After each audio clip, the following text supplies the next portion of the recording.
I'll just start the recording just now. As ever, we will record this just now. It will be placed on the website later on, and I will send a copy of the slides to you later on as well. Can everyone see the slides? We're on the Scottish Engineering SOSR dismissals front page just now. Yep. Good.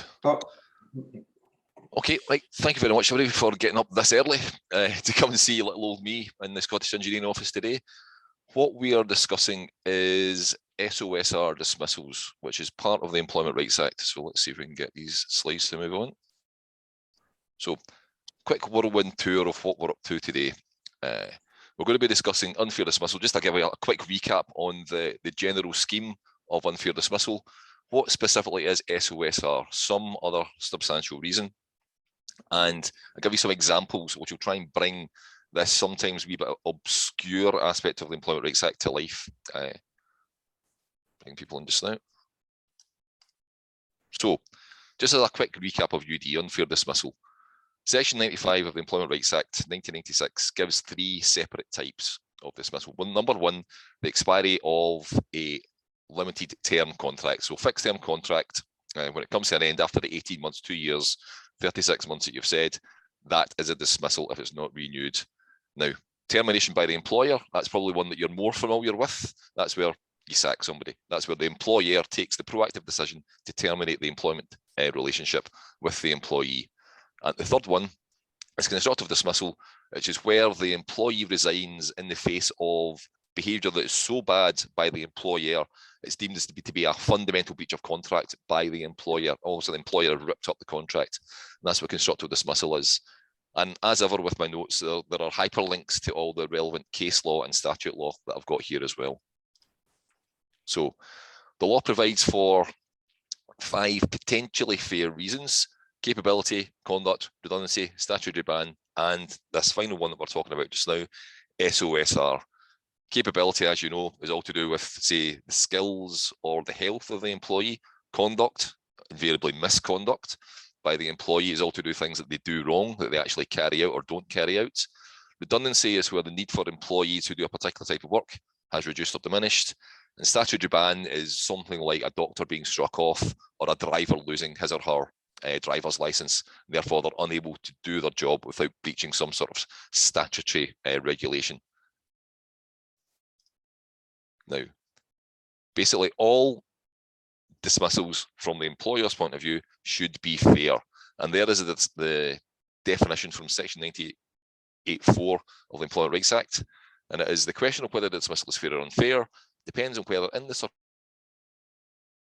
circumstances of the employer's undertaking, the employer acted reasonably or unreasonably in treating it as a sufficient reason for dismissing the employee, and shall be determined to accordance with equity and the substantial merits of the case. And as I always say, from a practical point of view, make sure that you document all of your dismissal processes as well, so that there is a robust audit trail of your decisions and why you took into account that evidence and didn't take into account that evidence, or placed differing weights on the particular types of evidence. Now, what is some other substantial reason? It's basically a sort of catch-all, potentially fair reason for dismissal. And I stress the word potentially there, because it still depends on the substantial nature of it and the process that you follow and the decisions that you make and the investigation that you carry out. Now, when I say catch-all, all is possibly overstating it. Not everything is going to be substantial enough for dismissal. And the examples that I give later on will hopefully flesh out what might be substantial and might not be. Now, unfortunately, the law doesn't give us any guidance on what SOSR actually is, unlike some guidance notes were issued by the government on how to interpret the Equality Act, on how to go through a dismissal or grievance or disciplinary process. There's very little on what actually is or isn't substantial as far as the courts are concerned. Ultimately, it has to be something which is substantial, and which that means it can't be something which is trivial. And the courts have mentioned that before at length as well. Now, for SOSR, for there to be a fair dismissal from the employer's point of view, just letting some further people in, sorry. two-stage test for a fair dismissal. Number one, the employer carries the burden of proof showing that SOSR was the reason for the dismissal, or the sole or principal reason for the dismissal. So they have to bring forward their rationale, their justification for ending. And second, going back to that section 98.4 definition about substantial merits and equity of the case, yada yada, it's the decision to dismiss for SOSR was reasonable in all the circumstances. And again, that comes down to the impact on your business, the witnesses that you interviewed, the investigation manager hopefully being different from the dismissing manager, being different from the appeals manager, things like that. All of these things that show that it was a fair and reasonable process. Now, some of the examples that the courts have deemed to be fair for an SOSR reason, they're wide and varied, but I've taken three of them here in the first instance, and I can see at least one person who's familiar with a case that I did for them over the last few months on third-party pressure. This is where the employer has some sort of external pressure from a third party. Invariably, it's a major client or the host of one of the sites where they operate, and they say that person can no longer come back for X, Y, or Z reason. For example, in the case that I did, it was to do with the person refusing to do particular overtime, or it could be that the person is regularly turning up late, or they're aggravating the customer's clients on site. So very often you'll find that security guards and cleaners are deemed to be fairly dismissed because of third-party pressure, because the ultimate end user no longer likes that particular person. Now, when the employer gets that third-party pressure, that's not just a slam dunk, you can sack the person straight off. There are a number of steps that the courts would expect an employer to carry out. For example, going back to the client to try and change their mind, to say, right, we've spoken to the employee, he or she's not going to do that again, will you have them back on site? Things like that. Or they've changed their behaviour, we no longer think they're back on site, yes or no. The employer needs to be seen to have done that. But also, if that is unsuccessful, they still need to look for alternative jobs elsewhere within the employer organisation. So, for example, if they are a security company or a cleaning company and the employee is removed from one particular site, are there any other sites that the person can be moved to before the employer has to take the nuclear option of dismissing them for third-party pressure? So, and as you can see from the various bullet points there, investigation consultation, that's, as I mentioned earlier on, tell the employee early doors that they're potentially at risk of dismissal as well, so that nothing comes as a surprise to them. That's, in fact, guidance I could give to any particular dismissal situation. The last thing you want is for the employee to turn up at the final meeting and only find out at that point that they're potentially going to be dismissed. They should be flagged early on in any dismissal process, be it capability or redundancy or whatever. Now, again, third bullet point, give the employee an opportunity to state their case. That's universal around any dismissal or disciplinary process, but it allows them to bring forward their reasons for why you can go back to the client to say, no, this person should be allowed back on site as well. And as I said there, exploring alternative to dismissal. Is there another location that you can move the person to so that you don't have to dismiss them? Now, ultimately, it's balancing the needs of the employer and the employee. If, for example, there is only one particular site, or there are no other sites to put the person on, then that's probably erring towards the fact that the employer can dismiss quite fairly, because obviously it's going to detrimentally affect the employee to lose his or her job. That's just a given. But it's also would be detrimental for an employer to have somebody on their books earning wages when they're not carrying out any useful, gainful work for the employer at all. Now, to go to the case that I've mentioned there, the Kubulis versus Kent Food Limited, that was actually from a couple of years ago, and it was a COVID case. And it was a driver for a particular employer who refused to wear face masks when he went onto a client site. Now, obviously, this was at the height of the COVID pandemic at the very early stages. And despite his assurances that he would remain in his cab and not potentially infect anybody, the employer said, sorry, the site manager said, no, we don't want this guy on site because he's breaching our COVID rules. And eventually, there was no other options for the employer. They looked at alternative employment, and the person was fairly dismissed. So another example here is where the employee refuses to accept changes to their terms and conditions, or unreasonably refuses to accept changes. So it has to be for a sound business reason, and that comes from an early case, a National Farmer Union case, Hollister, where it says it has to be something which, again, can't be trivial, but at the other end of the scale, it doesn't have to be a fundamental reason. It doesn't have to be crucial for the survival of the business. You don't necessarily have to implement the 25% pay cut purely to save the business. It can be something which is not of that magnitude. Nevertheless, and this is wording from the courts, it shouldn't be, an arbitrary or capricious reason. Capricious being a fancy word for fanciful or trivial. It has to be something which has some sort of business rationale to it. And that has to be evidence-based as well. Something which you can bring forward to the employees and ultimately to the employment tribunal if you are challenged to show why you made that decision. Now, there has to be a good amount of consultation here, and we're talking about consultation in the similar vein that you would have with redundancy, which is putting the case to the employees, see what they have to say, going in and investigating things that they bring up, and going back to them with reasoned decisions about why you agree or disagree with them as well. In this sort of situation, as in many employment law situations, employment tribunals take a very dim view of fait accomplis being implemented onto employees without there being any opportunity for feedback and consultation. Hence why many employment tribunals find dismissals to be procedurally unfair, because the employers have simply failed to talk to the employees sufficiently during the redundancy process or during the change in terms and condition process.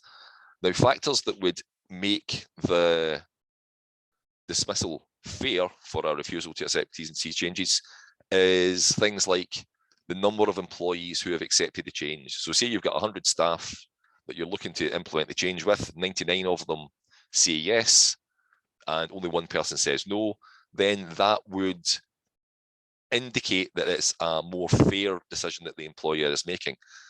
And if you have got the buy-in of employee representatives, be that just a workplace council or a trade union, then again, that would indicate that it is likely to be deemed as being fair by an employment tribunal. But again, each case has to rest on its own facts and circumstances.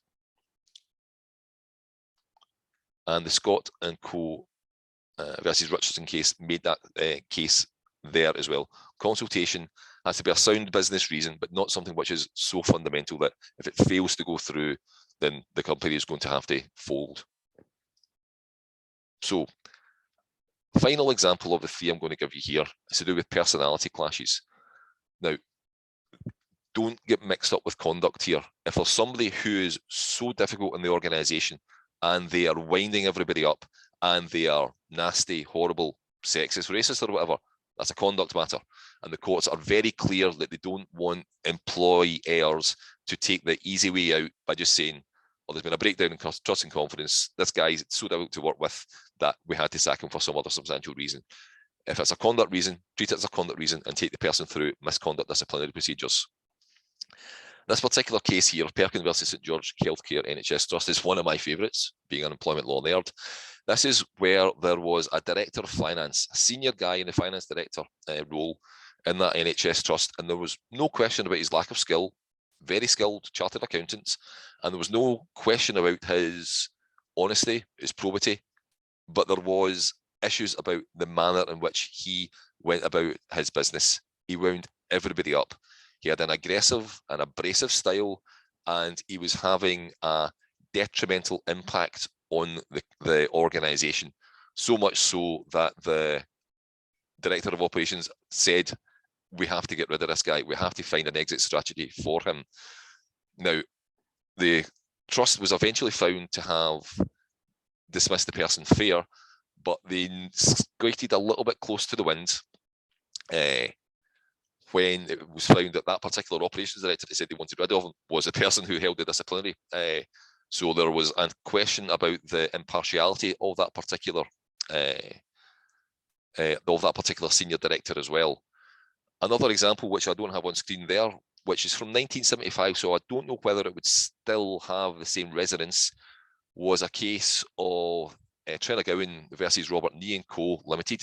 And that was a case of an employee, a female employee in fact, who was boasting in the workplace regularly of her sexual encounters and her sexual activities in the workplace. And that was deemed, back then in 1975, to have annoyed sufficiently the rest of the detrimental impact on the running of the business. Now, would that be still seen as a fair dismissal in these more enlightened days? Potentially not, but it's certainly still good case law as well. But again, I must stress that if it's to do with the conduct of the employee, then in the first instance, an employer would be best advised to treat it as a misconduct matter. So, next example here is to do with reputational risk. Now again, don't get mixed up with conduct. Sorry for repeating myself here. If somebody goes and gets drunk, if somebody is driving the company vehicles erratically, dangerously, then that's a conduct matter and deal with it as such. But in this particular case, it was the Leach versus Ofcom from 2012. It was a senior manager in the organisation who was alleged to have carried out child sex offences in Cambodia, and the specialist police unit of the Met contacted Ofcom and gave a limited amount of information, limited disclosure as it was known. Now, after many significant internal discussions within the organisation, it was viewed that having this person, simply only this allegation against him, would be sufficiently damaging to the reputation, or potentially sufficiently damaging to the reputation of the organisation, and he was eventually dismissed fairly for some other substantial reason. Now, this case had a long procedural history throughout the courts and tribunals. At the Employment Tribunal, it was deemed to be fair. At the Employment Appeal Tribunal, it was deemed to be fair, and bearing in mind that these cases, at this point, it was still unfounded allegations against them. However, by the time it got to the Court of Appeal, the man was unable to defend himself because he was serving a 12-year sentence in Cambodia for child sex offences. But don't let that cloud your judgment, because at the time of dismissal, it was only an allegation. At the time of the Employment Tribunal and Employment Appeal Tribunal, it was still only an allegation as well. The fact that he was subsequently found guilty of it, from a legal point of view, from the Employment Tribunal point of view, isn't that necessary, isn't that important, because it's all to do with what's in the mind of the employer at that particular time. And that was deemed to be a fair dismissal. Now, that was indeed a whirlwind tour around some other substantial reason, which again, it can be one of the more obscure ones, but it can be quite handy as well for employers who are dealing with a difficult employee or a, shall we say, non-standard situation. So, over to yourselves, folks. Any particular questions?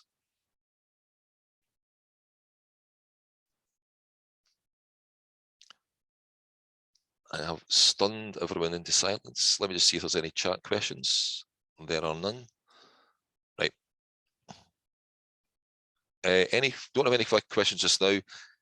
If you're like me, you'll always think of a question 5 minutes, 10 minutes, half an hour later. You've got my email address there. Please get in contact. And I have a question here. Would a situation relating to not getting vaccinated fall into SOSR? Potentially, yes. Certainly, in these days now, where restrictions are going down, or in fact have been removed entirely, it's probably less so.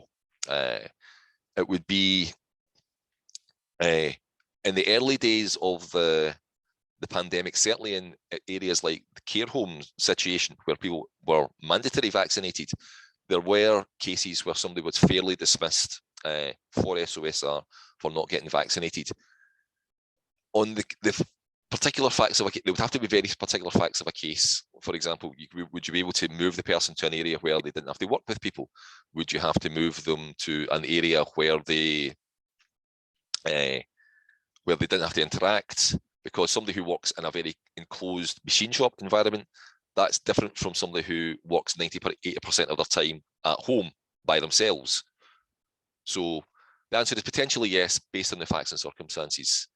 And just to confirm what Derek has said there, all slides will be sent out as well, along with a recording of the meeting.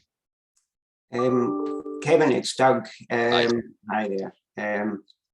I'll just big you up. That case that you referred to, one of your clients was one of ours in Ireland. Kevin did an excellent job representing us on a bit of a challenging case there, so it was really good. But probably on the same theme as COVID, you know, and the big topic about workplace at the moment, home working, etc.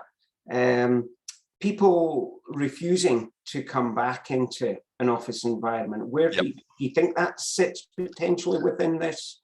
No, I'd say that's a conduct matter. I mean, I know exactly, because I've spoken to your colleagues and other people within other organisations as well about this, and it's a reasonable management instruction for an organisation to say, we now want you to work back in the office. Okay. Again, it's always better for there to be a rationale for it.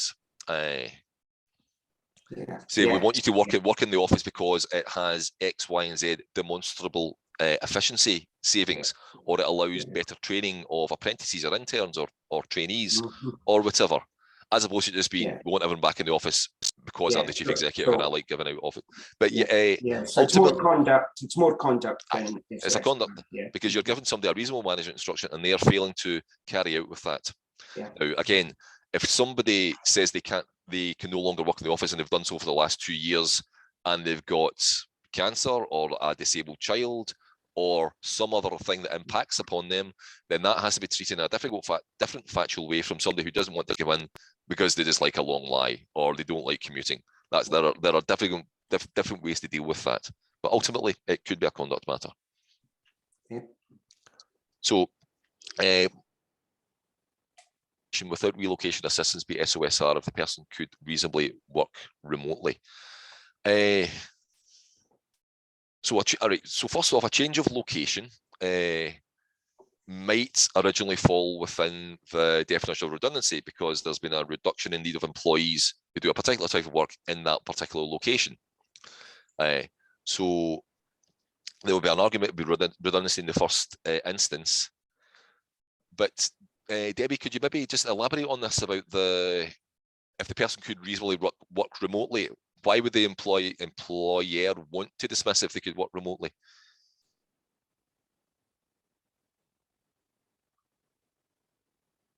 Debbie, you're on mute just now, sorry.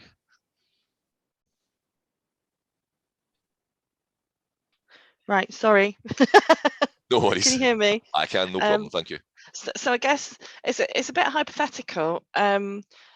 If the function was a function that was cross-company, right? So therefore, if you made that role redundant, there wouldn't be that job within the company at all. Yes. And so redundancy wouldn't really be an option because you can't make the role redundant technically, can you? I mean, you could make it redundant in location, but then you would need to re-employ somebody to do the same role in the other location when that other person was already covering that role remotely.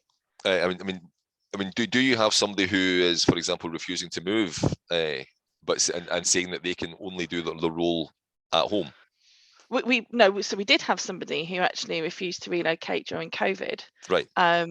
And they ended up being got rid of, right? So and they argued that they could have done their role just as effectively from wherever they were within the world, in effect. Sure. And there was no reason for them to actually be called back into the office in the middle of a COVID pandemic when the government was telling them they shouldn't even travel. Yeah. But I just wondered whether you'd use that as some other substantial reason for dismissal and say, because the role would still be necessary. The role was still necessary at that point. The person was reasonably working remotely, and they weren't offered any assistance or any help. They weren't offered a relocation allowance or anything to move. Would that be some other substantial reason? It potentially could be. Yes, I mean, again, relocation. One thing, if it's 500 miles from I don't know, like Cornwall to Inverness. It was 500 miles actually. Well, again, that potentially redundancy can often be very geographically orientated. There's the establishment argument that you may be aware of, and it expressly says that in the Employment Rights Act about the reduction in needs for employees in the place where that person was employed in that particular business. So if you no longer needed, I'm going to pretend it was a finance assistant. You no longer needed a finance assistant in Devon and Cornwall, but you needed one in Inverness, then that might well have been argued as a redundancy for the person who was originally in Devon and Cornwall. Okay. Even though they'd still need to re-employ a finance assistant somewhere else within that business. Yeah, in a different geographical location. I'm going to be boring, and I'm going to get my employment law book out to specifically go to, I think, section 39. Just to do and I guess even though that person possibly said, well, you know what, I'm not dismissing the idea of relocating, I'm just not prepared to do it now. Bye-bye. Well, what that would, again, we're coming down to almost like a factual argument here about what is reasonable in the circumstances, because an argument against redundancy or dismissal in that point in its entirety might well have been, there's no need to dismiss me because I can work from home. And then it's just merely what side's factual argument is better. Again, going back to what I mentioned earlier. So what kind of works best for the business? So the business would always kind of win, wouldn't it, if they could argue a strong case on that? If they could argue a substantial case, to use the language, and make sure it's fair and reasonable. You've given the employee plenty of opportunity to state his or her case, and the employer can show the sound business reason for having the person back into the office. So as I said, it's demonstrably more effective, more efficient. It's good for collaborative working. It's better for training the apprentices and trainees, etc., as opposed to the employee who just wants to sit in the house and not spend money on commuting costs, even though they've done that for the previous 10 years prior to the COVID pandemic, for example. Okay, thank you. No worries. Right. We are approaching past. I am happy to stay on for the next couple of minutes, even longer, if anyone have any further questions. Going. If that productive morning. Cheers, folks. Thanks very much, Kevin. Thank you.